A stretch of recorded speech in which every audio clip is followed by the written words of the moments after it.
खुशामदीद, आदाब, good morning, अस्सलाम वालेकुम। आप सबको हमारी तरफ से वो प्रोग्राम आपने देखना शुरू कर दिया है जी सलाम जेके। और सलाम जेके की आज की नशरियात लेकर आपका मेज़बान इशफाक गौहर है। सामईन नाज़रीन, आज के अहम तरीन नशरियात में जहाँ जम्मू कश्मीर की मौजूदा सूरत हाल के हवाले से बात करेंगे, क्योंकि वज़ीर दाखिला का आज तीसरा दिन है और श्रीनगर के अंदर कई अहम तकरीबात का एहतमाम होने जा रहा है। उस पर हम डिटेल में आपके सामने आएंगे और आपको बताएंगे कि क्या कुछ होने जा रहा है। उसके साथ साथ आपको बताएंगे कि मुल्क भर के अंदर सियासत किस तरीके से चल रही है, जम्मू की सियासत क्या कुछ कर रही है, लद्दाख के अंदर क्या कुछ हो रहा है, और आपको तालिबान के हवाले से भी अपडेट करेंगे, क्योंकि उनके लिए राहत की खबर थोड़ी सी सामने आ रही है। ये सब कुछ होगा 10 बजे तक आपका और हमारा साथ रहेगा। 9:40 पर आप कॉल करेंगे, कोशिश करेंगे कि चंद फ़ोन कॉल्स को भी शामिल प्रोग्राम करवाएं।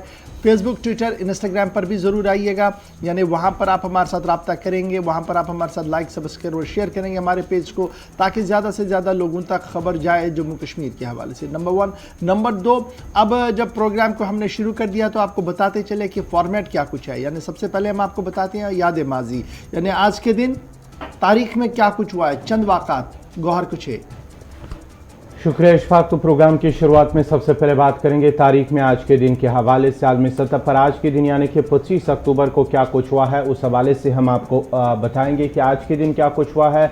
साल 1984 25 अक्टूबर के आज ही के दिन हेपेटाइटिस का वायरस दरियाफ्त किया गया, वो आज ही का दिन था। और आज ही के दिन साल 2009 में अफगानिस्तान में अमरीकी हेलीकॉप्टर गिरने से 14 अमरीकी फौजी हलाक हुए थे।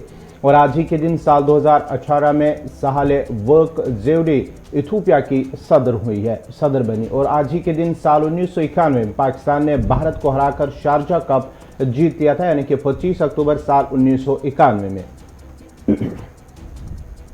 और 25 अक्टूबर साल 1924 में अंग्रेजों ने सुभाष चंद्र बोस को गिरफ्तार करके 2 साल के लिए जेल भेज दिया, वो आज ही का दिन था। और आज ही के दिन साल 2000 में खलाई शटल डिस्कवरी 13 दिन बाद जमीन पर वापस आया है, वो आज ही का दिन था 25 अक्टूबर। और 25 अक्टूबर साल 1940 में बेंजामिन डेविस सीनियर अमरीकी फौज के पहले अफ्रीकी अमरीकी जनरल बने, वो आज ही का दिन था। और आज ही के दिन साल 2009 में बगदाद में 2 खुदकार हमलों में तकरीबन 155 अफराद जान बाक हुए थे, वो आज ही का दिन था 25 अक्टूबर साल 2009 में, जब खुदकार हमलों के नतीजे में तकरीबन 155 अफराद हलाक हुए थे। तो तारीख में ये थे कुछ अहम बातें जो हमने आपके सामने रखी। अब बाज़ाब्ता तौर पर प्रोग्राम की शुरुआत करेंगे और प्रोग्राम की शुरुआत करेंगे इशफाक गौहर। चलिए जी, अब ज़रा खबर करते हैं आज शुरुआत चीन से, और आपको बताते हैं कि चीनी हुकूमत क्या कुछ करने जा रही है और चीन की PLA जो है वो उसके लिए कितनी जिम्मेदारियां और बड़ी है, और दुनिया भर के अक़वाम जो है वो इस पूरे मामले को कैसे देख रहे हैं। क्योंकि चीन की तरफ से कल एक नया कानून पास कर दिया गया है, और चीन ने जिस नए कानून को पास किया है वो है लैंड बॉर्डर लॉ। और ये उस वक्त पास किया गया, अपनी सरहदों के तहफ़्फ़ुज़ के हवाले से चीन ने इस कानून को उस वक्त पास किया जब मिलिट्री स्टैंड ऑफ इस वक्त चल रहा है, यानी दोनों अफवाज आमने सामने लद्दाख के अंदर, और मामला बॉर्डर का है। न सिर्फ भारत के साथ झगड़ा चल रहा है जी, तनाज़ा चल रहा है सरहद को लेकर, बल्कि कई और मुल्कों के साथ भी तनाज़ा चल रहा है। और अब चीनी हुकूमत ने इस बात का ऐलान किया कि 1 जनवरी 2022 से नए कानून का इतलाक़ पूरे मुल्क के अंदर, यानी मुल्क की सरहदों पर होगा, और चीनी सरहदों के पास हर मुमकिन रस्ल और रसाइल को मुमकिन बनाने की कोशिश की जाएगी, वसाइल को पैदा किया जाएगा ताकि वहाँ पर इंफ्रास्ट्रक्चर डेवलप हो। तस्वीरें लद्दाख की हम आपको बता रहे हैं, लेकिन मामला जनाब चीन का है, और मामला उस वक्त सामने आया है जब मुज़ाकरात चल रहे हैं, और चीनी हुकूमत और चीन की तरफ से जो ज़राए इब्लाग है वो क्या कुछ लिख रहे हैं। चीनी ज़राए इब्लाग का मुताबिक नए कानून का इतलाक़ यानी ऑपरेशनलाइज जो होगा ये 1 जनवरी अगले साल से होगा, और चीन की जो हदूदें हैं उनको तहफ़्फ़ुज़ देने के लिए पीपल्स रिपब्लिक ऑफ चाइना जो है उन्होंने इस कानून को सामने रखा है। एक बात तो ये लिखी गई है। दूसरा मामला जो इस वक्त बड़ा अहम है, 12 मुल्क ऐसे हैं जहां पर चीन के साथ सरहदी तनाव चल रहा है और उनमें दो बड़े अहम मुल्क हैं, एक भारत है और एक भूटान है। भूटान और भारत के साथ तनाज़ात बहुत ज़्यादा हद तक बढ़ चुके हैं और इस बीच जब यह कानून बनाया गया कि जो फौजी जहां पर है वो सरहदें उनकी है और उन सरहदों तक हर मुमकिन सहूलियत यानी इंफ्रास्ट्रक्चर को डेवलप किया जाएगा, रोड नेटवर्क को बनाया जाएगा, मोबाइल कनेक्टिविटी को दिया जाएगा, अस्पतालों को बनाया जाएगा और बॉर्डर पिलग्रिमेज और बॉर्डर टूरिज्म को डेवलप किया जाएगा। ये चीन के इस मसवदे कानून के अंदर तहरीर किया गया है। तो अब आप समझ सकते हैं जहां लगातार मुज़ाकरात हो रहे हैं और दूसरी तरफ से कानून का इतलाक हुआ है तो इसके क्या कुछ माने और मकसद निकाले जा सकते हैं। डिप्लोमेटिक पंडित जो है यानी जिन्हें डिप्लोमेसी पर नज़र है उनका मानना है कि चीनी कानून आने वाले दिनों में कई मुश्किलें कई मुल्कों के लिए पैदा कर सकता है जिनके लिए भारत को भी अब तैयार रहना होगा। ये तो डिप्लोमेट्स फॉर्मर डिप्लोमेट्स का मानना है। लेकिन इस कानून के तहत जो चीनी हुकूमत की तरफ से बनाया गया है इसमें कहा गया कि ये हम सिर्फ इसलिए बना रहे हैं कि जनाब हमारी सरहदें महफूज हो, लेकिन 2 कदम आगे और 1 कदम पीछे वाला मामला अगर हम चीन का देखें या कुछ लोग तो ये भी कह रहे हैं जनाब 4 कदम आगे और 2 कदम पीछे चल के चीन ने हमेशा दूसरे मुल्कों की ज़मीनों को ख़त्म किया है और उन्हें अपनी हदूद में शामिल किया है। अगर ये मामला इसी तरीके से चला तो आने वाले दिनों के लिए एक बड़ा ख़तरा जो है वो पैदा हो सकता है। अब आप याद रखिएगा इस खबर से पहले कल रात हमने एक खबर आपको बताई थी। हमने आपको बताया था कि अक़वाम आलम के अंदर बहुत सारे मुल्क ऐसे हैं जो चीन के लिए बड़े वोकल है। उनका मानना कि चीनी हुकूमत जिस तरीके से मनसूबाबंदी कर रही है और जिस तरीके से काम कर रही है वो आलमी अमन के लिए बड़ा ख़तरा है। और जनरल बिपिन रावत साहब ने भी कल इस बात का इशारा दे दिया था। कल इशारा था, आज खबर आपके सामने है सरहदों को लेकर जो बात चीन की तरफ से कही गई है। ये तो बात थी जनाब चीन की। फटाफट से बढ़ते हैं आगे, बात ज़रा रूस की भी आपको बताते हैं क्योंकि रूसी हुकूमत और रूसी सदर व्लादिमीर पुतिन का बड़ा ऐलान सामने आया है। और ये बड़ा ऐलान उस वक्त सामने आया है जब दुनिया भर की नज़रें अफगानिस्तान पर है, तालिबान पर है, लेकिन राहत दे दी है रूसी सदर व्लादिमीर पुतिन ने और कहा है कि जो तालिबान लिस्टेड है अभी एक्सट्रीमिस्ट ग्रुप या इंतहा पसंदी और दहशतगर्दी के ग्रुपों में जहां तालिबान का नाम है उन्हें वहां से निकालने का अमल शुरू किया जाएगा और व्लादिमीर पुतिन दुनिया भर के अक़वाम के साथ राब्ते में है। आपको बताते चले कि रूसी सदर व्लादिमीर पुतिन की जानिब से बयान उस वक्त आया है जब अफगानिस्तान के अंदर जो मौजूदा हालात है उस पर कहीं ना कहीं जो है सभी ममालिक तशवीश में है कि किस तरह से अफगान तालिबान के साथ निपटा जाए या किस तरह से उनके साथ ताल्लुकात बढ़ाए जाएंगे। इस सिलसिले में रूसी सदर की जानिब से बयान आया है।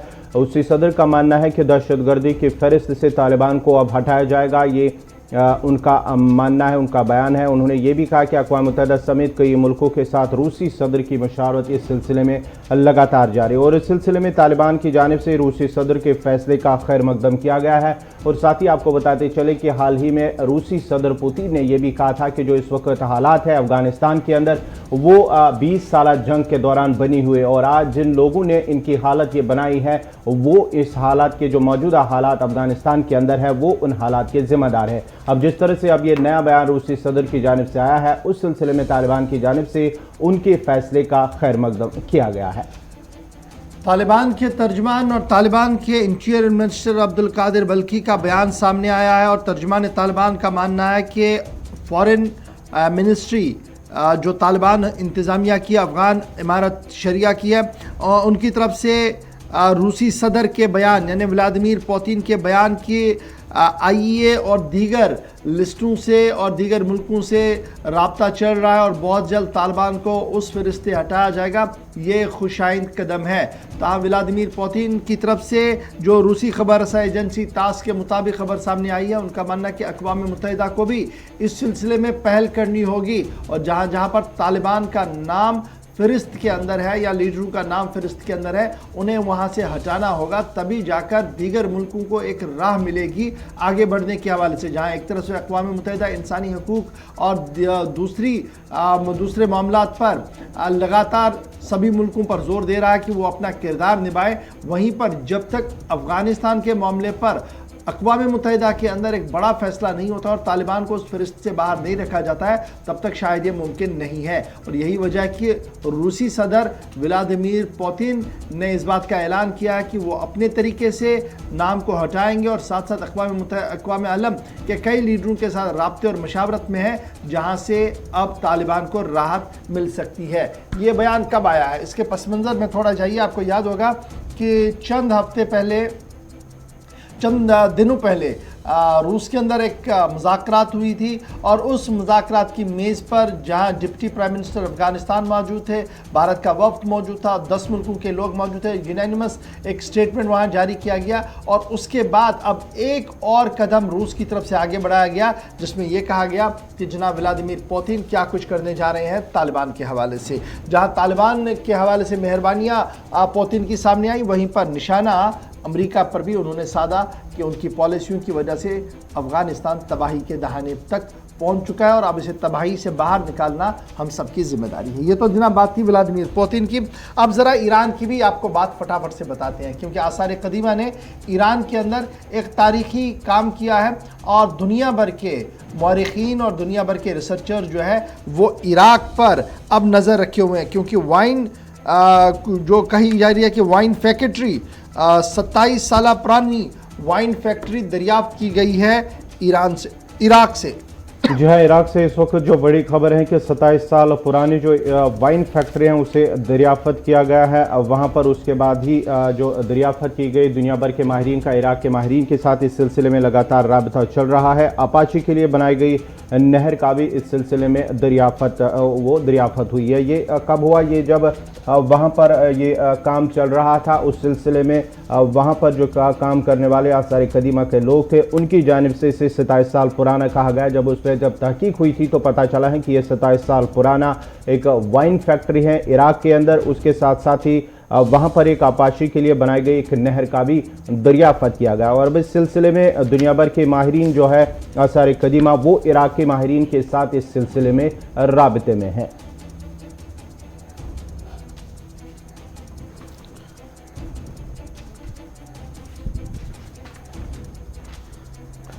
बढ़ते हैं आगे। अब बात जरा करेंगे दिल्ली के अंदर आज होने वाले सहरोज़े इजलास के हवाले से। जी हां, आर्मी की जानिब से, आर्मी कमांडर्स की जानिब से आज दिल्ली के अंदर 3 सहरोज़ा इजलास होने वाला है, जिसमें line of actual control, line of control के साथ साथ जो है मौजूदा हालात मुल्क के अंदर, खासकर जम्मू कश्मीर के अंदर, उस पर तबादुल ख्याल किया जाएगा। जी हाँ, आज 3 रोज़ा इजलास नई दिल्ली के अंदर टॉप आर्मी कमांडर इसमें शिरकत करेंगे। इजलास 3 दिन तक चलेगा, यानी कि आज से 25, 26 और 27 तारीख 3 रोज़ा, जिसमें लाइन ऑफ एक्चुअल कंट्रोल जो भारत और चीन के दरमियान इस वक्त चल रही है कशीदगी, उस सिलसिले में बात होगी। और साथ ही साथ line of control Pak Bharat सरहद के जो पास जो इस वक्त भी पाक भारत सरहद के पास अगरचे माहौल ठंडा ही है, लेकिन वहाँ पर किस तरह के हालात हैं उस पर बात होगी। और जम्मू कश्मीर में ख़ास तौर पर किस तरह के हालात हैं, मौजूदा हालात, उस पर भी इस सहरोज़ा इजलास में बात की जाएगी। और आगे की हिकमत अमली किस तरह से आगे जो है निपटा जाएगा इन इलाकों के अंदर, खासकर LAC पर, उस पर भी एक रणनीति अपनाई जाएगी। बड़ी बात यह कि आज से सहरोज़ा इजलास दिल्ली के अंदर शुरू हो रहा है और इस सहरोज़ा इजलास के अंदर तीनों फौजों के सरबराह एक ही टेबल पर बैठकर हिकमत अमली को तरतीब देंगे। और ये 4 रोज़ा इजलास, ये सहरोज़ा इजलास जो है, ये दूसरा इजलास होगा, ये दूसरी कॉन्फ्रेंस होगी साल 2021 की, जहां पर बैठकर line of control, actual line of control और फौज, एयरफोर्स और नेवी को दरपेश मुश्किलात से आगाही दिलाई जाएगी। यानी आपस में बैठकर आगाही होगी कि किसको क्या मुश्किल आ रही है और उसका हल कैसे किया जा सकता है। हाँ, ये एक रूटीन मीटिंग होती है, कहा जा रहा है ऐसे कि ये रूटीन मीटिंग होती है जी, हर बार होती है, हर 6 माह बाद फौजी सरबराह जो है वो आपस में बैठते हैं, बात करते हैं, CDS वहाँ पर मौजूद रहते हैं। ताहम इस बार की मीटिंग इसलिए बड़ी अहमियत की हामिल है, जहाँ वजारत दिफा और वजारत दाखिला के अफसर वहाँ पर मौजूद रहेंगे। वहीं पर ये मीटिंग इसलिए अहम मानी जा रही है क्योंकि चीन के साथ लगने वाली सरहद पर जहां 12 राउंड की बातचीत मुकम्मल हुई और ज़्यादा कोई पेशरफ देखने को नहीं मिल रही। एक तरफ से वो मामला है, दूसरी तरफ से अफ़गानिस्तान की मौजूदा सूरत हाल भी हमारे सामने है, तीसरी तरफ से जो पाकिस्तान का एक मौक़िफ़ है उस पर भी जो है वो देखा जाएगा कि इनर और एक्सटर्नल डायमेंशंस पर क्या कुछ जो है वो करना है। इसलिए इस सहरोज़ा कॉन्फ्रेंस को इंतहाई अहम माना जा रहा है और इस इजलास के अंदर कई अहम फैसले भी है लिए जाएंगे जो यूनाइटेड कमांड के तहत फिर इम्प्लीमेंट भी करवाए जाएंगे। इस तरीके की बात जो है वो कही जा रही है। यानी आज से बाज़ाब्ता तौर पर यह इजलास शुरू होगा। अब बढ़ते हैं जी आगे, बात ज़रा जम्मू कश्मीर की करते हैं और बात वज़ीर दाखिला अमित शाह की करते हैं, क्योंकि वज़ीर दाखिला अमित शाह दौरा जम्मू कश्मीर पर है और आज उनके दौरे का आखिरी दिन है। और इस बीच कल का दिन बड़ा इम्पॉर्टेंट था और कल जम्मू के अंदर बैक टू बैक कई मीटिंग सुनने की, कई लोगों से उनकी मुलाकातें हुई हैं और 2-3 बड़ी बातें उनकी तरफ से कही गई है। अब जम्मू के लोगों के साथ नाइंसाफ़ी नहीं होगी, ये सबसे पहली बात थी और इसी बात को जम्मू फर्स्ट और जम्मू का जो नारा दिया गया है, चाहे वो जम्मू डिक्लेरेशन के लिए हो या दीगर मामलात के हवाले से हो, उसकी अक्कासी आपको यहाँ से भी मिलेगी। और कल वज़ीर दाखिला अमित शाह ने बाज़ाब्ता तौर पर इस बात का ऐलान किया कि जम्मू के लोगों के साथ 70 साला नाइंसाफ़ी हुई है, अब आगे ये नाइंसाफ़ी नहीं होगी।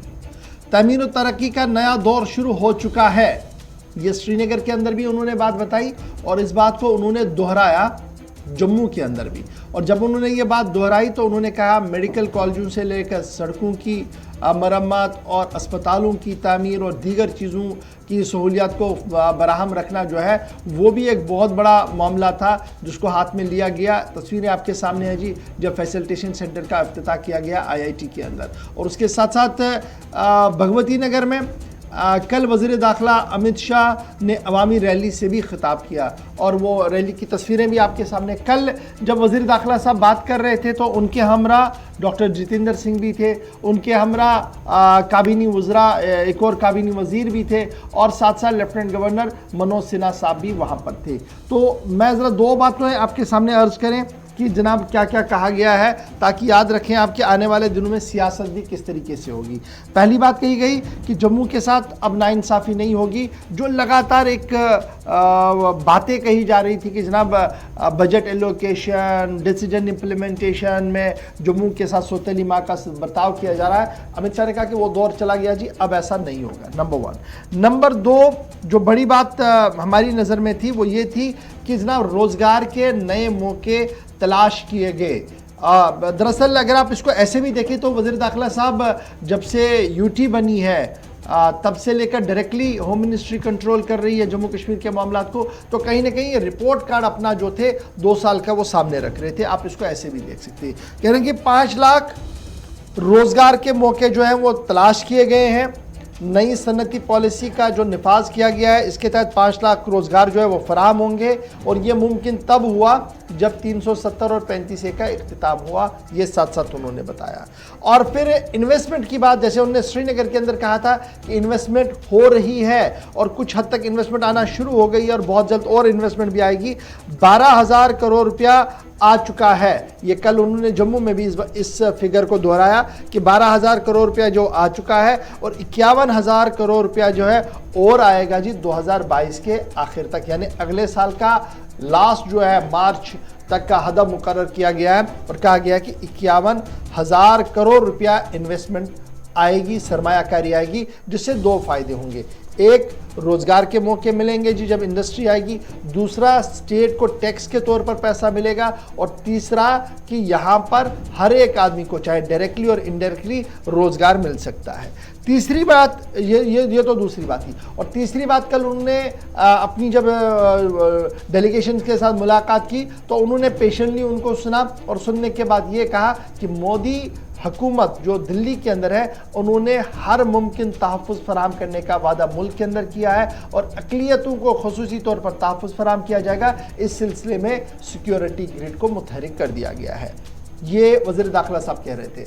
लेकिन एक बड़ी बात जो मनोज सिन्हा साहब ने कही है और बड़ी इंपॉर्टेंट बात ये मुझे लगी कि जनाब अमन को मेंटेन किया जा रहा है और अमन खरीदा नहीं जा सकता है जी, अमन को कायम किया जा सकता है। और मनोज सिन्हा ने कहा कि हम अमन खरीदने के कायल नहीं है। अब आप जब इस बात को डिकोड करेंगे, मनोज सिन्हा साहब लेफ्टिनेंट गवर्नर है और पॉलिटिशियन रह चुके हैं, उनको पता है कि ये बयान जो आया है ये कितना इसके अंदर पोटेंशियल कितना है कि अमन को खरीदा नहीं जाएगा और अमन को खरीदा नहीं जाता है, अमन को कायम किया जाता है। और लेफ्टिनेंट गवर्नर की इंतजामिया अमन को कायम करने के हक में है, न कि अमन को खरीदने में। इस बात को जरा ध्यान में रखिएगा। जरा पहले अमित शाह को चलाइएगा, क्या कुछ उन्होंने कहा है कल जलसे के दौरान, फटाफट से, ताकि नाजरीन एक बार याद करें कि अमित शाह साहब जो जम्मू के अंदर कल थे, आज श्रीनगर के अंदर है, थोड़ी देर में आनंद गांधरबल जा रहे हैं, जहां पर तुलमुला के अंदर खीर भवानी मंदिर के अंदर वो जाएंगे, मेरे ख्याल से पहुंच गए होंगे वहां पर जाएंगे, वहां पर पूजा पाठ में वो हिस्सा लेंगे। उसके बाद श्रीनगर के अंदर बाज़ाब्ता तौर पर SKICC के अंदर एक बड़ी तकरीब है जहां पर कई लोग उनसे मुलाकात होंगे। लेकिन अमित शाह ने कल जम्मू के जलसे के अंदर क्या कुछ कहा, जरा फटाफट से चलाइएगा। मित्रों, आज मैं जम्मू में आया हूं, सबसे पहले ये कहने आया हूं कि जम्मू वालों के साथ अन्याय का समय समाप्त हो चुका है।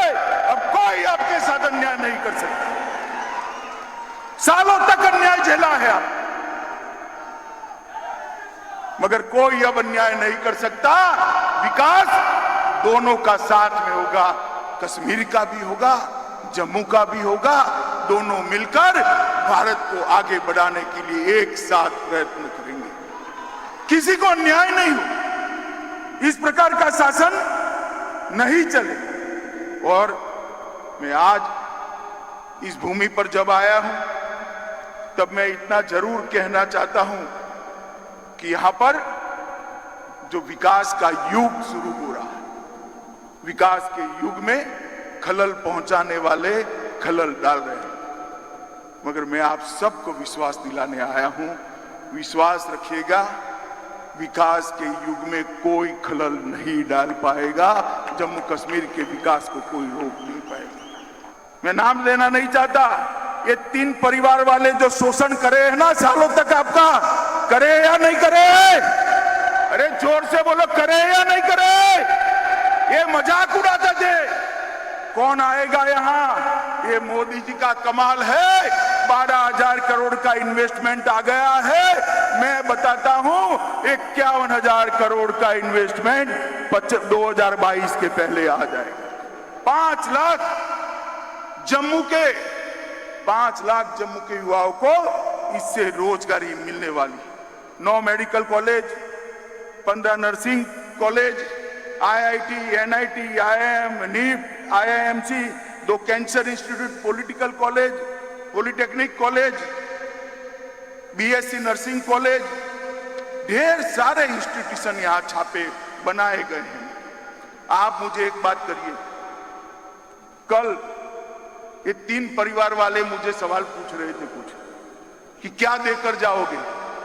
भाई मैं तो हिसाब लेकर आया हूं, क्या देकर जाएंगे बताता भी हूं। मगर 70 साल आपके 3 परिवारों ने राज किया, आपने क्या दिया इसका हिसाब लेकर आओ भाई। जम्मू कश्मीर की सरकार आपका हिसाब मांगे। मोदी जी ने प्रधानमंत्री बनते ही 55,000 करोड़ रुपए का पैकेज दिया था और 55,000 करोड़ रुपए के पैकेज में से 35,000 रुपया खर्च हो चुका है। 21 योजनाएं समाप्त हो चुकी हैं। 21। आप हमारा हिसाब मांगते? आपने अपने परिवार के अलावा किसी की चिंता की है क्या? की है? जम्मू वालों बोलो जरा, की है क्या? जम्मू को अन्याय किया या नहीं किया? मित्रों, ये मोदी जी का शासन है। ना किसी को न्याय होगा, ना किसी का तुष्टीकरण होगा, अपीसमेंट भी किसी का नहीं होगा। ये तो थी जनाब अमित शाह साहब की बात। और थोड़ी देर में वो अब पहुंचेंगे गांधरबल, जहां पर मुझे भी इत्तलात मिल रही है कि अभी तक नहीं पहुंचेंगे। थोड़ी देर में वो पहुंचेंगे जहां पर वो खुसूसी पूजा पाठ में हिस्सा ले रहे हैं जी।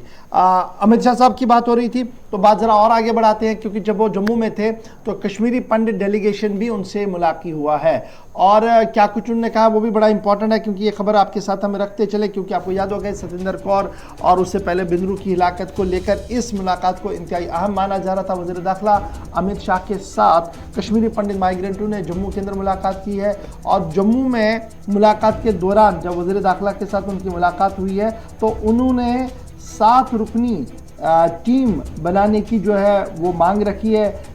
कमेटी कॉन्स्टिट्यूट हो जी, एपेक्स कमेटी बनाई जाए जो वेलफेयर बोर्ड हो या डिस्प्लेस लोगों के लिए काम कर सके, यानी सरकार के साथ मिलकर कश्मीरी पंडित माइग्रेंटों के मसाइल को हल किया जाए। इसके लिए ये पेशकश की गई है कि 7 रुकनी टीम जो है वो बनाई जाए या एपेक्स कमेटी बनाई जाए जो सरकार के साथ बैठकर जब सरकार ने कोई फैसला लेना हो उसकी इम्प्लीमेंटेशन और जो मामला दरपेश आ रहे हैं उसके हल के लिए जो है वो बात की जाए। एक तरफ से ये बात है, दूसरी तरफ से कल वज़ीर दाखिला अमित शाह जब जम्मू के अंदर थे जहां उन्होंने कश्मीरी पंडितों के साथ मुलाकात की, वहीं पर डिगियाना गुरुद्वारा के अंदर भी कल माथा टेकने पहुंचे थे वज़ीर दाखिला अमित शाह साहब, जिस दौरान वहां पर भी मकामी सिख फिरके से वाबस्ता लोगों के साथ उनकी मुलाकात हुई है और मुलाकात के दौरान उन्होंने इस बात को एश्योर किया है कि सूरत हाल पर काबू रखने के लिए हर मुमकिन कदम उठाया जा रहा है और जो जेन्युइन डिमांड्स रखी जा रही हैं उन पर मरकजी हुकूमत ज़रूर काम जो है वो करेगी। तो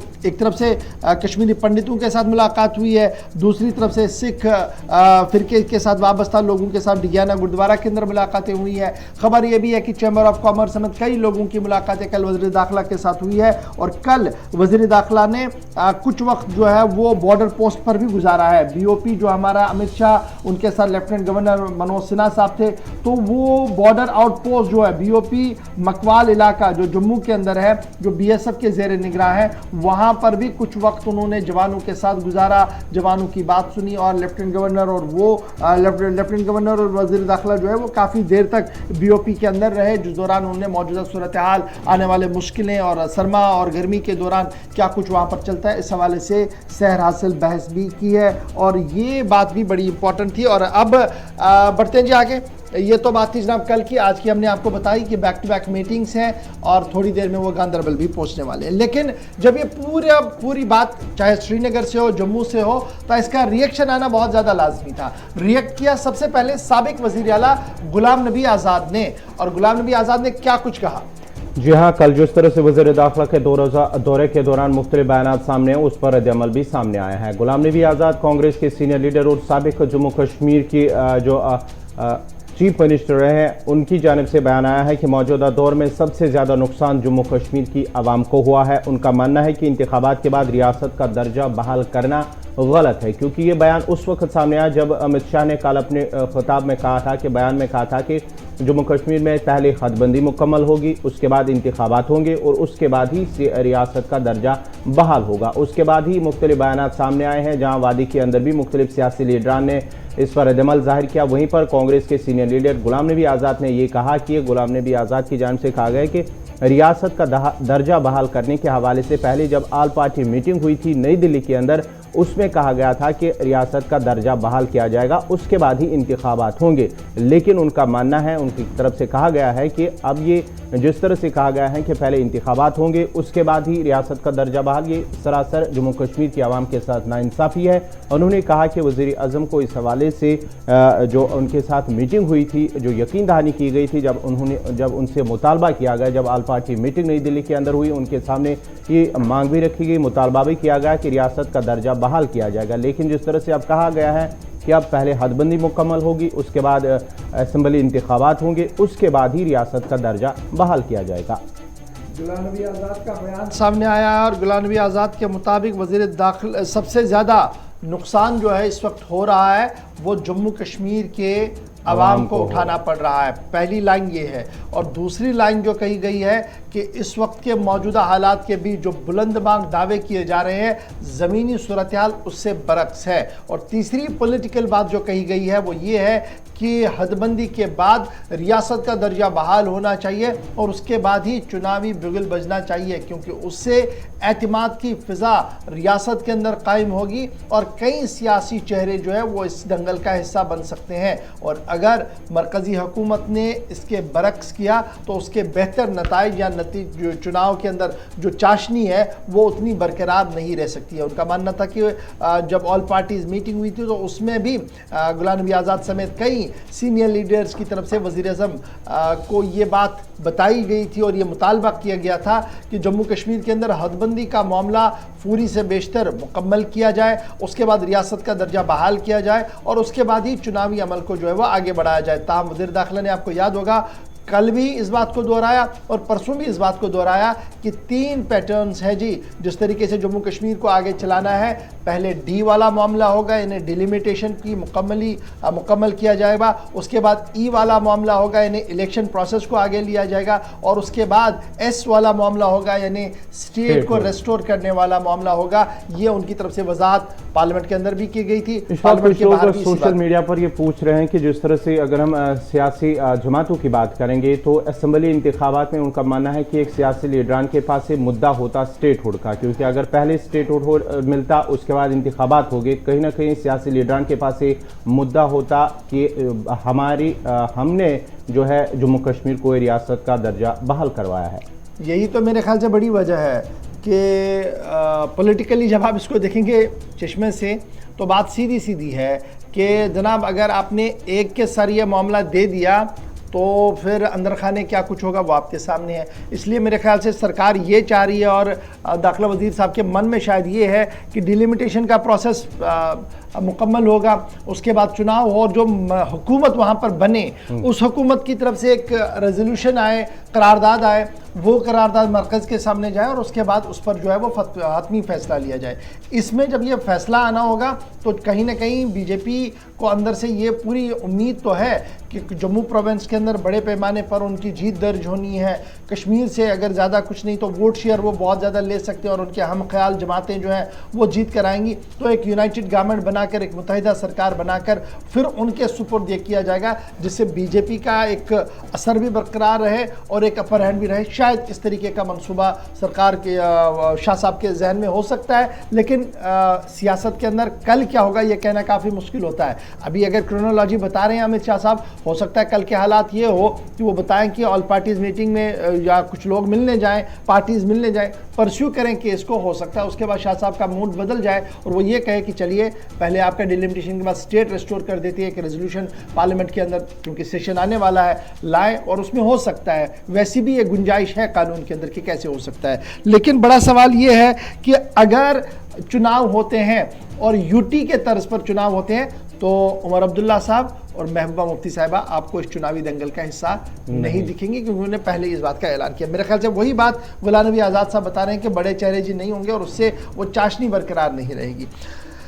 चलिए जी, छोटे से ब्रेक के यहाँ पर लिए रुक रहे हैं। यहाँ पर ब्रेक के उस पार आएंगे तो आपको बटादूरियाँ लिए चलेंगे, जहाँ पर कल की खबर हमने आपको बताई थी कि किस तरीके से कैदी को लाया गया था पहचान के लिए और क्या कुछ वहाँ पर हुआ। लेकिन आज उस कैदी की कहानी भी आपको बताएंगे कि कौन है वो कैदी और क्यों पूरे मुल्क की नज़रें उस कैदी पर थी। छोटे से ब्रेक के बाद हाजिर होते हैं जी।